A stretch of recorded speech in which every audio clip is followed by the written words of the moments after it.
నమస్కారము. ఫిబ్రవరి 17వ తారీఖు 2026వ సంవత్సరము సూర్యగ్రహణము మధ్యాహ్నం 3 గంటల 56 నిమిషాల నుంచి ఉంది.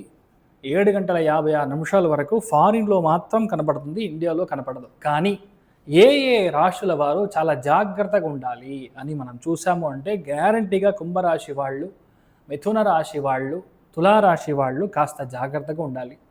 ఇది ఎలా అంటే కొన్ని విషయాల్లో ఇంట్లో పెద్దవాళ్ళకి ఏదైనా హెల్త్ పరంగా సమస్య రావచ్చు. గవర్నమెంట్ ఎంప్లాయీస్ ఎవరైనా ఉంటే వాళ్ళ అనవసరమైన ఇబ్బందులు ఏర్పడవచ్చు. ఇంట్లో నాన్నగారికి ఏమైనా ప్రాబ్లమ్, లేదంటే కొడుకు మొదటిగా ఉండే ఒక అబ్బాయి కొడుకు ఉన్నారంటే వాళ్ళకి హెల్త్ ఇష్యూ, లేదంటే జ్వరం రావడం, ఇలాంటి కొన్ని విషయాలు మనం ఎదురు చూడని విషయాలు జరగడం, లేదంటే ఇంట్లో పెద్దవాళ్ళు ఉన్నారు, తాతయ్య గారు ఉన్నారు, నానమ్మ గారు ఉన్నారంటే వాళ్ళ యొక్క హెల్త్‌లో ఒక తెలియని పరిస్థితి జరగడం అనేది జరుగుతుంది. సో ఇలాంటి విషయాలు మనం జరగకూడదంటే ఆ సూర్యగ్రహణం రోజు మనం ఏం చేయాలి? సూర్యగ్రహణం స్టార్టింగ్ ముందర ఒక స్నానం, తర్వాత ఒక స్నానం, రుద్ర అభిషేకం, తర్వాత మనం చాలా ముఖ్యమైన విషయాల్లో దాన ధర్మం.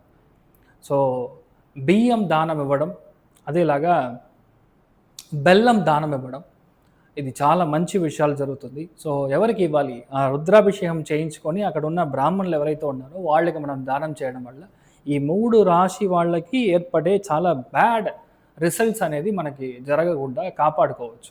దీర్ఘాయుష్మాన్ భవ. I am doctor Acharya Harish Raman, founder Gajakesari stellar astrology, Gajakesari Jyotisha విద్యాలయం. నమస్కారం.